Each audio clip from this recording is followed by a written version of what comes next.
We're looking at the one another statements and how that plays out to the Big C church. There's all throughout the New Testament, we're told how to live one to another. And today, we're going to talk about a topic that is a little bit different. We're going to talk about making life lighter, okay? Making life lighter. And I'm going to start by telling you this. You know, when I was raised as a young boy, and I don't think it's really changed in America, I was raised to believe that everything you do is about individualism. It's about you taking on your own ownership, finding your own path and finding your own way, and I'm all for that. Making your own money, not depending on anybody. I was raised in a household that, you know, you don't depend on other people. You find a way and you make it happen. And I think that's awesome when it comes to how we do commerce. I'm all for capitalism. I think it's awesome in how we look at how we run our businesses and doing our best to be self-sufficient. But I will tell you this, when it comes to how we live life, it's far different because God created people way before He created currency, right? He created people way before He created money. So it's true, it's hard as an American to unlearn the fact that rugged individualism, it is a great path for business and it is a great path for how we can run our republic. But when it comes to the church, we are called to live one to another. And so today I want to kind of unpack that for you in a way that's a little bit different. Paul has a phrase in Galatians chapter 6. If you've got a Bible, go kind of to the end of it. Galatians, Ephesians, Philippians, you'll find it kind of right in there. Galatians chapter 6, it was written by a man named Paul. Hey, while they're turning there, give me a little more house lights. I want to make sure I can see some of these people, you know. I don't like anybody sneaking up on me. So, you know, kind of want to see what the crowd could. There we go. Oh, that's a lot. You can go down a little. I don't like them that much. There you go. Right, that's better. You know, get that enough to hide the flaws, enough to let me see the expressions, right? That's how we're going to do it, right? Good job. Thanks a lot. Galatians chapter 6. Now, it's just one verse we're going to kind of key in on this morning, right? Galatians 6:2. Paul says, bear one another's burdens and thereby fulfill the law of Christ. Bear one another's burdens and thereby fulfill the law of Christ. We're called to bear one another's burdens. Now, how do you really do that, though, right? How do you actually go about burden bearing? Well, that can get intense pretty quick. So I'm going to start you out in a place that you may think, okay, now, we know I'm supposed to carry your burden, you're supposed to carry mine. That's kind of like standing in front of the ocean with a big sea, right? Like, where do I start? How does that look? What does it mean to be obedient, to bear one another's burdens? Am I all of a sudden going to take on the whole world as my new project? No, you're not, so you can relax on that, right? But we are going to talk about how it applies to us as people who walk with Christ. And I'm going to start you somewhere that might not make sense, but maybe it will in a second. If you want to start bearing one another's burdens and being the church to the people you care about, then the first thing that's got to happen is a change in your mind. My mindset must demand that God's kingdom gets first place. So I want you to write that down. My mindset must demand that God's kingdom get first place. You say, why would you start there when it comes to burden bearing? Well, I'll tell you why. If you read the verse, there's a qualifier in verse 2. Bear one another's burdens and thereby fulfill the law of Christ. Why would Paul say that? Well, what did Jesus say? So often when Jesus was pressed, he said things, the Pharisees and the religious leaders would often push him on what's the most important commandment. And Jesus would say, love the Lord your God with all your heart, your soul, and your mind, and love your neighbor as yourself. Jesus put that first and foremost, to love God. If you want to love God, you've got to be able to love Him in such a way that His kingdom gets prominence in your life. Now, in the New Testament church, if you're going to do a church series, most people would start in the book of Acts. And we're going to get there. We're going to get to the book of Acts, especially Acts chapter 2 and Acts chapter 4. Because in Acts chapter 2 and Acts chapter 4, you have this model, kind of like a mini movie of what the early church looked like. The early church ran a little different. It ran way different than we do today. But there's something that happened in Acts 2 that I wanted to point out to you this morning, and I put it on a scripture up here. Do we see Acts chapter 2 on there? There we go, yeah. All the believers were one in heart and one in mind, okay? And now I want to start by saying, that's not to say that they weren't all just getting along. I want to stop for a second. It's easy to look at that and go, oh, they must have all got along and played well in the sandbox. I'm not talking about everybody getting along but yet not liking each other. I mean, we know how to do that. We're in the South, right? I mean, we know how to not like you and still be nice to you, right? It's kind of what we do. But all the believers here had one mind. That means they had the same purpose. They had the same mindset for life. Now look at the second part. No one claimed that any of their possessions was their own, but they shared everything they had. And with great power, the apostles continued to testify to the resurrection of the Lord Jesus. You get a little bit of a glimpse into why they were together. They weren't just together because it was nice to be nice and good to be good and kind to be kind. That's not what they were doing. They were one in heart and one in mind because they loved God. They loved each other because they loved God. Jesus had come on the scene and he had formed a church. And so they began to meet each other's needs because they wanted to meet the kingdom's needs. See, the kingdom mattered to these people, and it showed up in how they lived. If you want to start loving people, it starts with loving God. Because when you love God, people begin to take on a whole new meaning to you. Now, I don't know if this is the best way to describe it, but I'm going to give it a shot. I thought of it this way. How do I illustrate this idea of how the church is different than just running through life in the sense of the status quo? Let me show you a picture of some apples and some rice here. Now you could eat rice and apples and drink water for the rest of your life. Okay?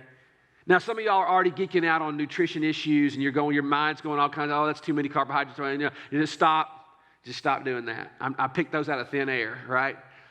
So you got rice, and you got apples, and you got water. Now, you could survive. Let's just say you could survive on that, right? You could survive on it, but you couldn't thrive on it. You could survive like this, but you can't thrive like that. I think at some point you're going to be malnourished. At some point you're going to miss that. And can we all just agree that that would be a really boring way to live?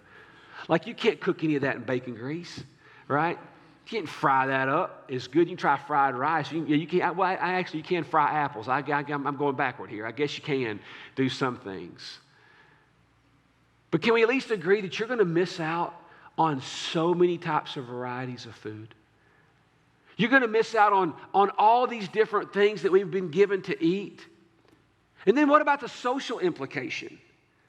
I mean, think about how much of life we do over food. When I was working on my undergrad, there was this girl on the master's level in sociology, and she did an entire thesis her whole thesis was on the social implications of the coffee cup.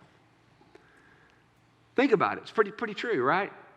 I mean, for those of you that are hardcore coffee drinkers, I mean, you just kind of inject it into that port that you keep in your arm right out of the gate, right? You just drink it. But most of life in a coffee cup is about people doing life over a coffee cup. In fact, Howard Schultz, I watched an interview with the founder of Starbucks, or the Starbucks as we know it now. It was a fascinating interview with him.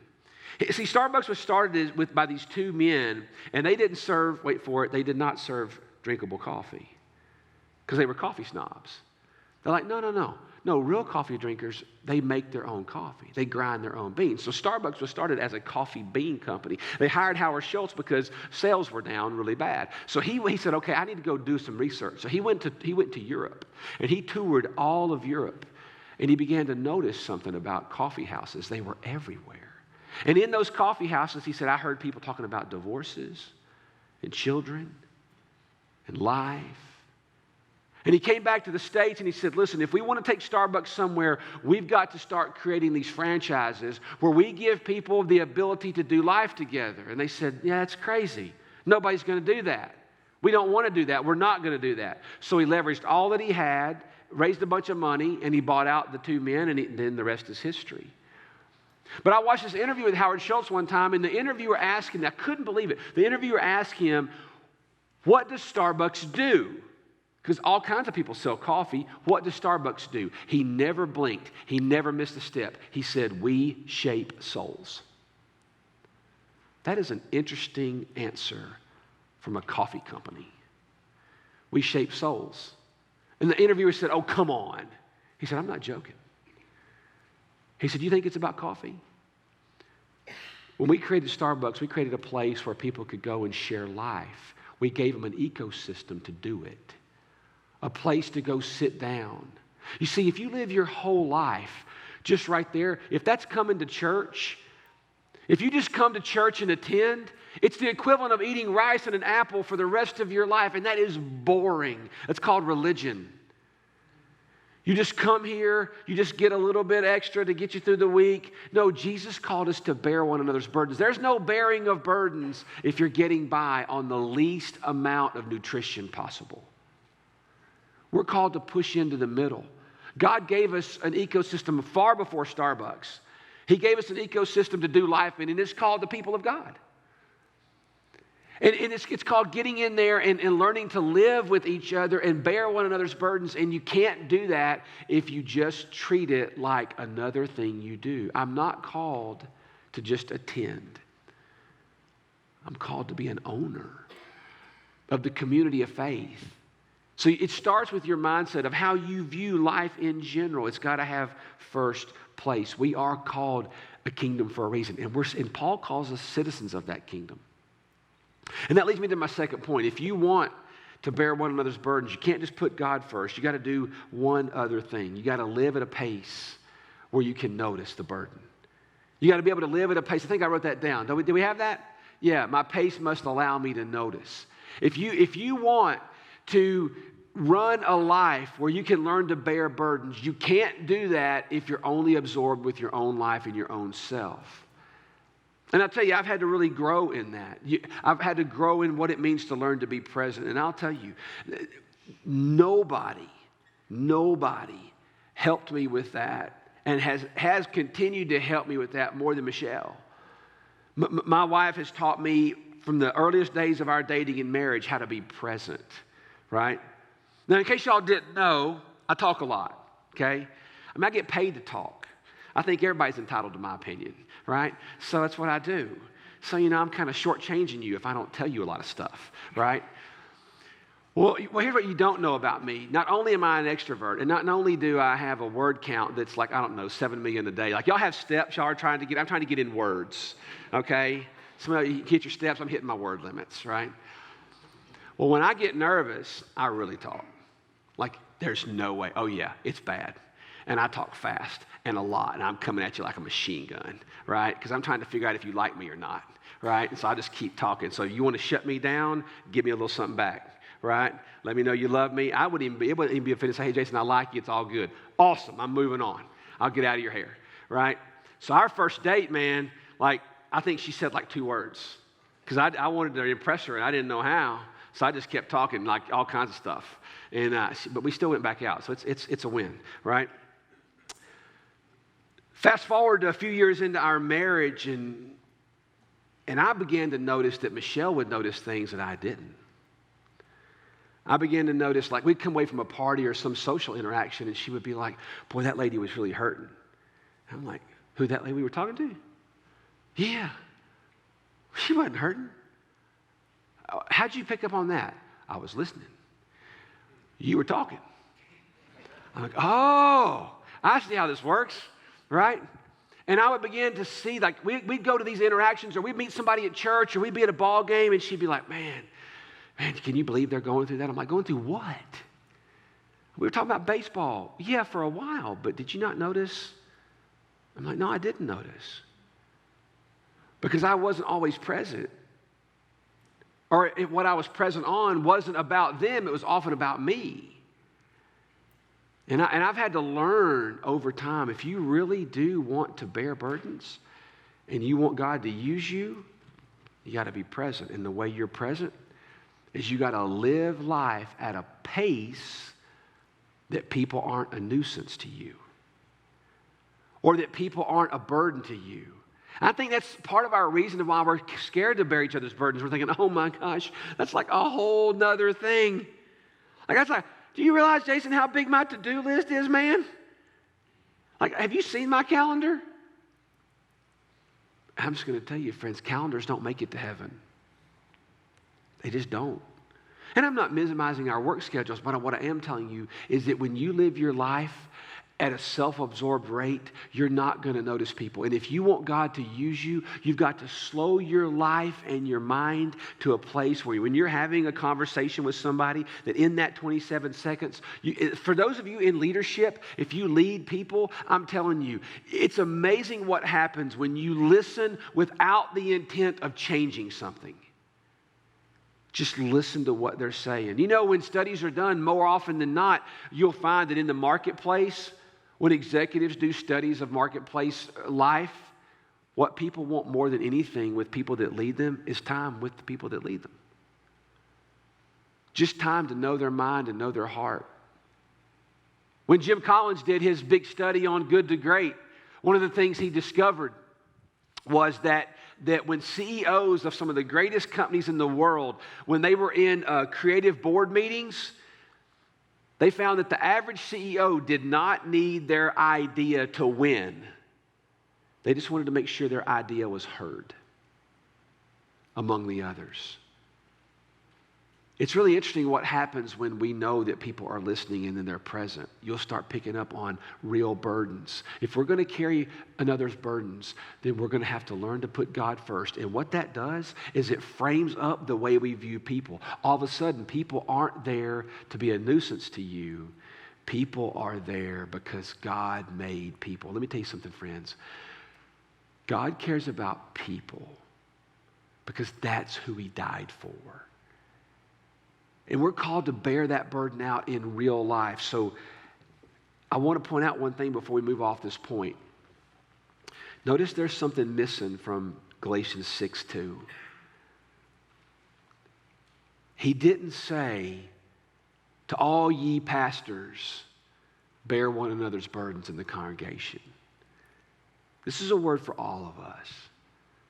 It is impossible for a church the size of ClearView for your staff to bear one another's burdens. That is impossible.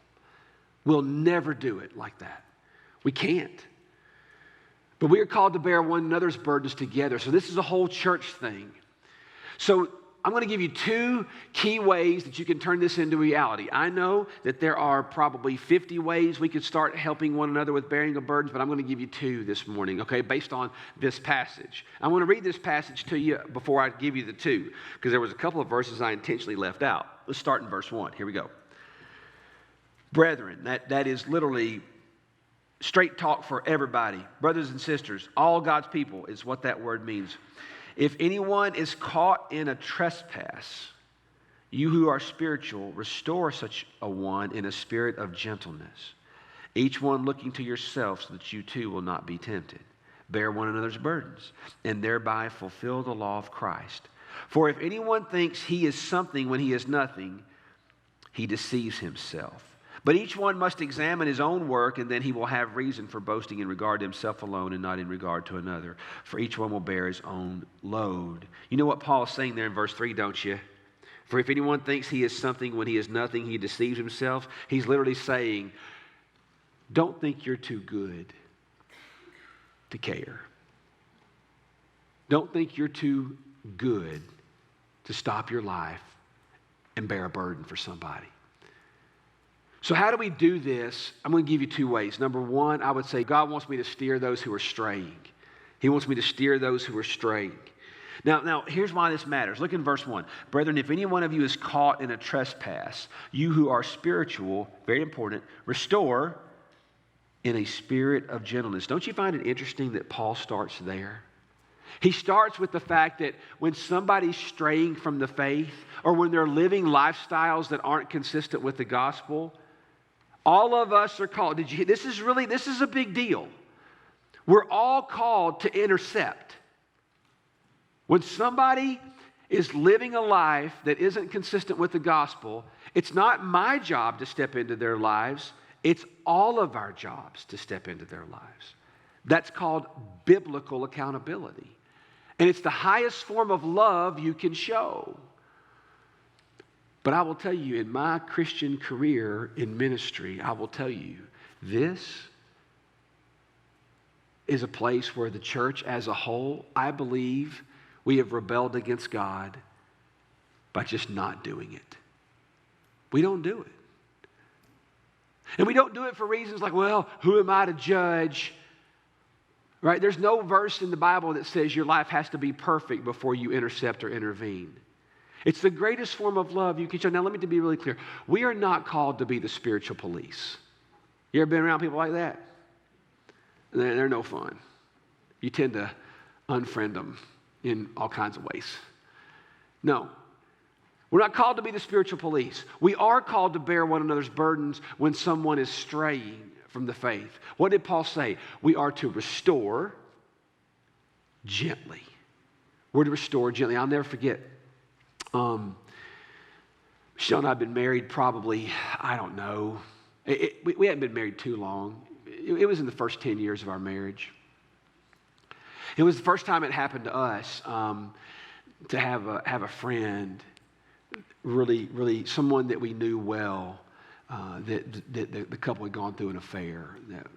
That the guy had an affair on his wife, and man, it was devastating for us. I mean, when I tell you that like this is the last person on planet Earth that you would ever think, like add the power of 10. It was awful. It's a long time ago, and they don't live here, and so I wouldn't share anything that personal with somebody close. But we stayed close with them, and they made it through it. They did. But they came over to the house one day, and we were all standing around talking, and we had eaten a meal or something, and the wife says, we began talking about all that back there. And I want to be really clear before I tell this story. Our friend who did this, he took full ownership of it. I mean, he wasn't making excuses. He was not a victim under any circumstances. He made his choices. He did. But she began to tell us a story. She said, after that happened, I had about 3 different women, not together, individually. In the course of about 2 months, I had 3 different women come up to me at church and say, we knew something was headed in the wrong direction. So what do you mean? She said, well, the lady that he did this with, we could see her flirting with him. And I remember when the wife wasn't around. And I remember what our friend said to those people, and I thought, good for you. She said, well, then why didn't you say something to me? I mean, just how much do you have to not love me to let that go on? Now, one time, if you see that one time, that's a one-off or maybe, I don't know, inappropriate or whatever. When you see somebody in a pattern of approaching another person's spouse and you do nothing, friends, that's a community problem if we're going to live in the community of faith. And I remember I remember the anguish in her soul of going, are you kidding that you, and she said, I pressed them, and they're like, well, we didn't want to cause trouble. Trouble? Like, look at it now. For the rest of our lives, we're going to be talking about this. This is no small thing.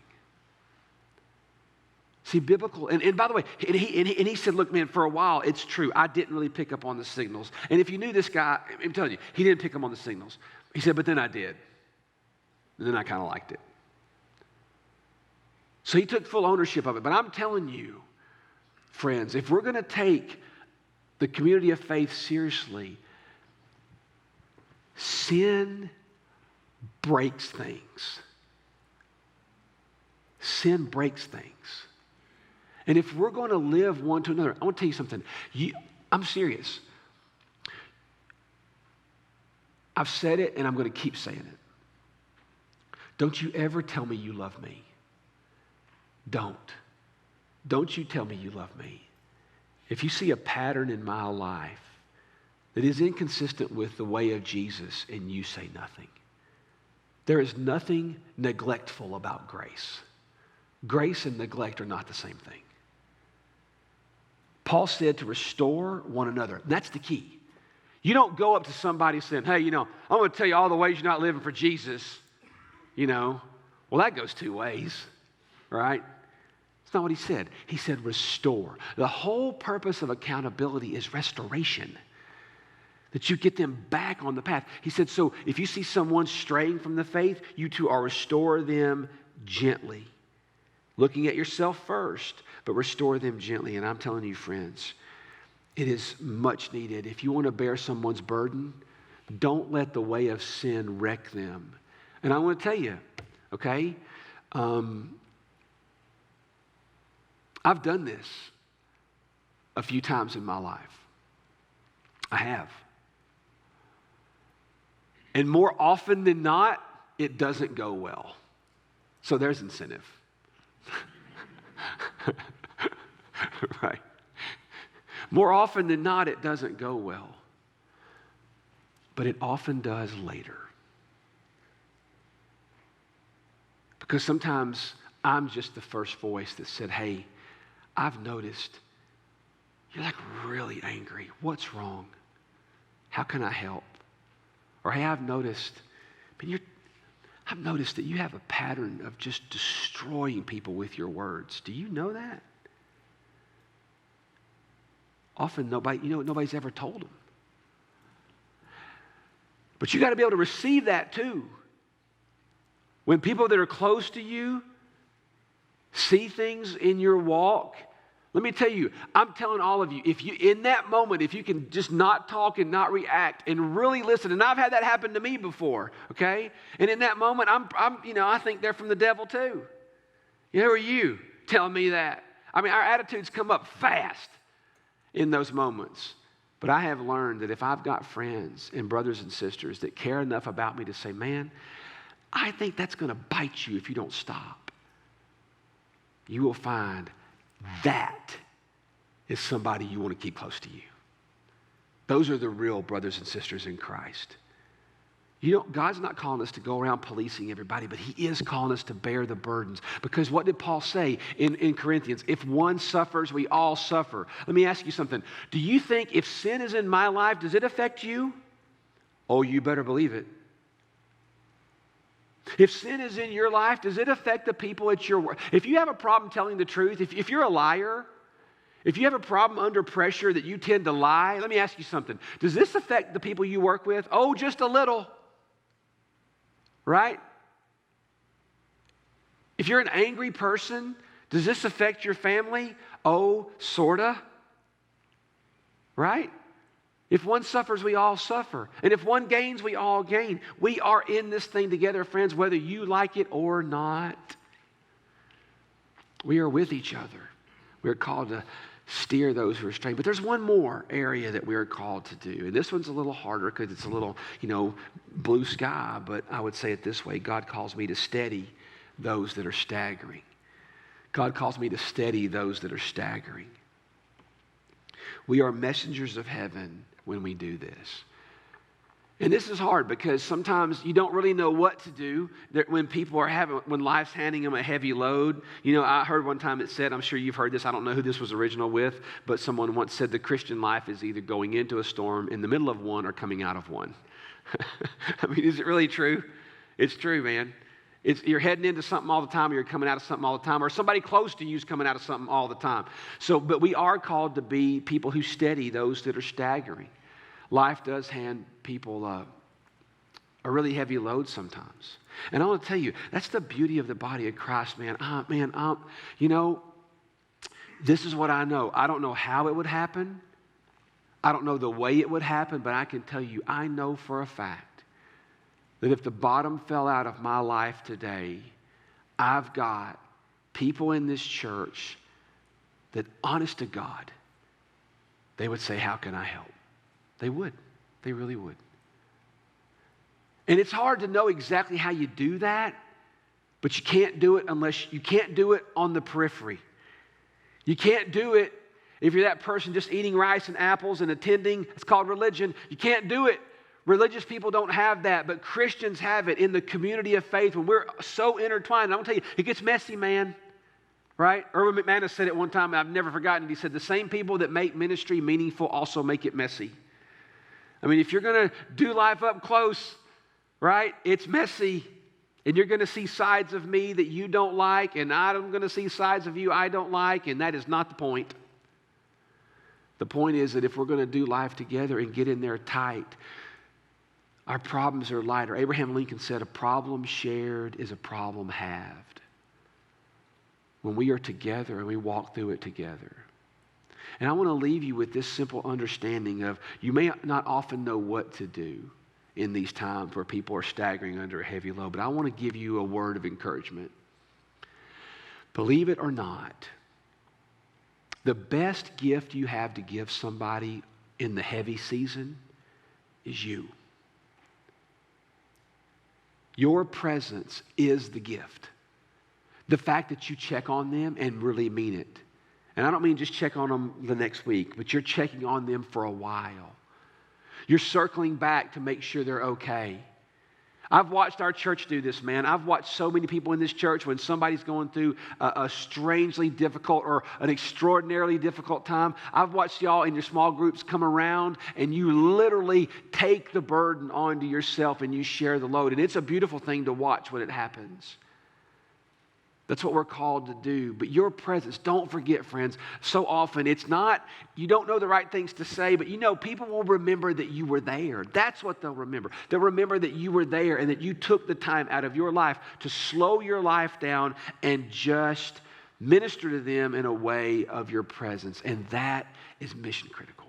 It really does work. It really, really does work. So this morning, I'm going to put a challenge in front of you, okay? So it's hard to know, how do I begin doing better at burden bearing? Well, I want to say to you, I'm not saying that God's calling you to change everybody's world, but He is calling you to change the world of the things that come across your path. And that's how I often look at it. If it came across my path, then often I'm called to do something about it, or at least investigate it. So this morning, as you think about, where do I start? I want to start with something that you've probably all seen. Who's got a phone? Oh, everybody. Alexis, you got your phone? Yeah, let me see your phone. Yeah. I won't.